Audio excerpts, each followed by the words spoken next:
Assalamualaikum warahmatullahi wabarakatuh. Selamat datang di sesi presentasi saya hari ini. Sebelumnya, perkenalkan nama saya Vanessa Adila dari program studi sastra Inggris dan bidang minat penerjemahan. Pada tugas kali ini, saya memilih materi ragam fungsi dan kedudukan bahasa Indonesia. Baiklah, mari kita mulai dari pengertian ragam bahasa. Apa itu ragam bahasa? Ragam bahasa adalah bentuk bahasa yang bervariasi menurut konteks pemakaiannya. Pada dasarnya, ragam bahasa dibedakan menjadi golongan penutur dan ragam bahasa menurut jenis pemakaian bahasanya. Yang akan kita bahas pertama kali adalah ragam bahasa menurut golongan penutur bahasa. Dari sini kita bisa tahu ragam bahasa tertentu dengan menggunakan indikator daerah asal, pendidikan, dan sikap penuturnya. Ragam daerah dikenal dengan sebutan dialek atau logat. Masing-masing dipahami secara timbal balik oleh penuturnya, paling tidak pada penutur dialek yang wilayahnya berdekatan. Namun, apabila dalam wilayah pemakaian bahasa itu, masyarakatnya dipisahkan oleh faktor geografis, maka secara perlahan, logat itu akan banyak mengalami perubahan dan akhirnya akan menjadi bahasa yang sama sekali berbeda. Meskipun demikian, keragaman tersebut tetap menjadikan perbedaan dan perkembangan bahasa sebagai sebuah bahasa Indonesia, karena keragaman tersebut masih dalam koridor intisari bersama yang dapat dipahami secara umum. Dengan adanya logat tertentu, seseorang akan mudah dikenali dari mana asal daerahnya. Kemudian pendidikan. Ragam bahasa oleh kalangan berpendidikan akan berbeda dengan ragam bahasa kalangan non-pendidikan. Misalkan, dalam hal tata bunyi, penyampaian pernyataan secara lisan yang cenderung berputar-putar tanpa arah atau tanpa dasar. Orang berpendidikan cenderung menggunakan ragam bahasa yang baik dan sesuai dengan aturan. Namun apabila Anda menjumpai hal demikian di kehidupan sehari-hari, akan lebih santun jika pada suatu kesempatan tertentu Anda dapat memberikan contoh yang benar secara tidak langsung melalui forum pertemuan warga atau ketika berbincang-bincang dengan teman-teman di warung. Namun demikian, bukan berarti Anda kemudian bertindak sebagai guru bagi mereka yang belum menikmati pendidikan seperti Anda. Bukan. Nah, inilah yang disebut dengan pembelajaran bahasa melalui lingkungan terdekat. Selanjutnya adalah sikap penutur. Pola pemilihan bentuk bahasa menggambarkan sikap penutur bahasa.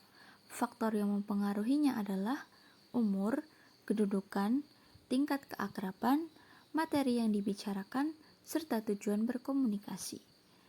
Sikap tersebut dapat diwujudkan dalam bentuk sikap resmi, adab, kaku, dingin, hambar, akrab, atau santai, berdasarkan pemilihan kata atau diksi, serta tata bahasa yang digunakan. Bagi orang dewasa, kemampuan semacam itu biasanya tidak akan menjadi kendala. Kemahiran berbahasa harus diasah sejak kecil melalui pengamatan dan percobaan, paling tidak dimulai dari rumah. Yang kedua adalah ragam bahasa menurut pemakaiannya dan menurut medianya. Yang pertama adalah pemakaiannya. Menurut pemakaian, ragam bahasa dibagi menjadi 3, yaitu sudut pandang, pokok persoalan, sasaran, dan perpaduan. Masing-masing dari kita berasal dari budaya yang berlainan, sehingga memiliki pola tutur yang beragam dan harus dikenali. Pengenalan pola tutur tersebut dapat didasarkan pada luasnya pergaulan, pendidikan, profesi, kegemaran, dan pengalaman. Dalam hal ini, bidang yang dimaksud adalah bidang agama, politik, ilmu dan teknologi, serta bidang lain yang berhubungan dengan kehidupan kita. Selanjutnya adalah ragam bahasa berdasarkan medianya. Berdasarkan medianya, ragam bahasa terdiri dari ragam lisan dan ragam tulisan. Ragam lisan yaitu bahan yang dihasilkan oleh alat ucap dengan fonem sebagai unsur dasar. Dalam ragam lisan kita berurusan dengan tata bahasa, kosakata, dan juga lafal. Kemudian, ragam bahasa tulisan adalah bahasa yang dihasilkan dengan menggunakan rangkaian huruf sebagai unsurnya. Ragam tulisan merupakan bentuk ragam bahasa yang penuangannya perlu juga didukung oleh kemampuan menyampaikan ujaran dalam bentuk lisan. Artinya, seseorang yang mengucapkan suatu konsep sebaiknya diiringi dengan kemampuan menuangkan dalam gagasan tulis, meskipun hal tersebut tidaklah mutlak. Hal yang dapat membedakan ragam lisan dan tulisan yaitu yang berkaitan dengan intonasi bahasa, tinggi rendahnya nada, kondisi ruang serta waktu, dan indah atau tidaknya kalimat yang dihasilkan. Yang ketiga adalah fungsi bahasa. Beragam fungsi pragmatik atau penggunaan bahasa dikemukakan oleh ahli Halliday. Terdapat 7, yaitu instrumental, regulator, interaksional, personal, heuristik, imajinatif, dan representasional. Yang pertama adalah fungsi instrumental, yaitu penggunaan bahasa untuk mencapai suatu hal yang bersifat materi seperti makan, minum, dan sebagainya. Yang kedua adalah fungsi regulatoris atau dogmatis, penggunaan bahasa untuk memerintah atau perbaikan tingkah laku. Dan yang ketiga adalah fungsi interaksional, penggunaan bahasa untuk saling mencurahkan perasaan, pemikiran antara seseorang dengan orang lain. Yang keempat adalah fungsi personal. Fungsi personal adalah seseorang menggunakan bahasa untuk mencurahkan perasaan dan pikirannya. Yang kelima adalah fungsi heuristik, penggunaan bahasa untuk mencapai atau mengungkap tabir fenomena dan keinginan untuk mempelajarinya. Sebagai contoh adalah mengapa itu terjadi. Dan selanjutnya adalah yang keenam, fungsi imajinatif, penggunaan bahasa untuk mengungkapkan imajinasi seseorang dan gambaran-gambaran tentang penemuan seseorang dan tidak sesuai dengan realita atau dunia nyata. Dan yang ketujuh adalah fungsi representasional, yaitu penggunaan bahasa untuk menggambarkan pemikiran dan wawasan serta menyampaikan pada orang lain. Ada 2 macam fungsi ragam bahasa, yakni ragam bahasa tinggi atau high dialect atau H, dan ragam bahasa rendah, yaitu low dialect atau L. Keduanya sama-sama dianggap baku dan mendapat pengakuan terbuka dalam masyarakat. Keduanya berfungsi dalam ranah yang berbeda.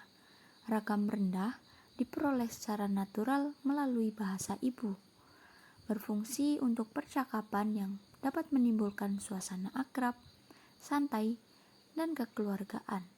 Sedangkan ragam tinggi diperoleh melalui pendidikan formal karena fungsinya digunakan dalam ranah pendidikan atau sebagai bahasa pengantar, keagamaan, digunakan dalam khotbah, kesusastraan, dan lain-lain. Secara umum, bahasa baku mengusung 4 fungsi, yaitu sebagai pemersatu, pemberi kekhasan, pembawa kewibawaan, dan sebagai rangka acuan. Yang terakhir kita bahas adalah kedudukan bahasa Indonesia. Kedudukan bahasa Indonesia berada di atas bahasa-bahasa daerah. Hasil perumusan seminar politik bahasa Indonesia yang diselenggarakan di Jakarta pada tanggal 25 sampai tanggal 28 Februari tahun 1975.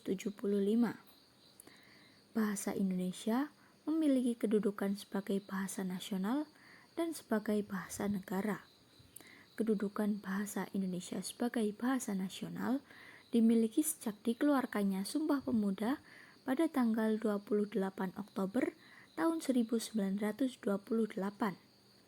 Sedangkan kedudukannya sebagai bahasa negara dimiliki sejak diresmikannya Undang-Undang Dasar tahun 1945, yaitu tanggal 18 Agustus tahun 1945. Dalam Undang-Undang Dasar 1945. Bab 15, Pasal 36 tercantum bahwa bahasa negara ialah bahasa Indonesia. Kedudukan bahasa Indonesia di negara Republik Indonesia selain sebagai bahasa persatuan, juga sebagai bahasa negara atau bahasa nasional, dan sebagai budaya. Kedudukan bahasa Indonesia sebagai bahasa persatuan maksudnya telah jelas karena fungsi bahasa Indonesia itu sebagai pemersatu suku, bangsa yang beraneka ragam yang berada di Indonesia. Bahasa Indonesia telah mampu mengemban fungsinya sebagai sarana komunikasi modern dalam penyelenggaraan kepemerintahan, pendidikan, pengembangan ilmu, teknologi, dan juga seni. Sekian dari saya. Terima kasih atas perhatiannya dan sampai jumpa.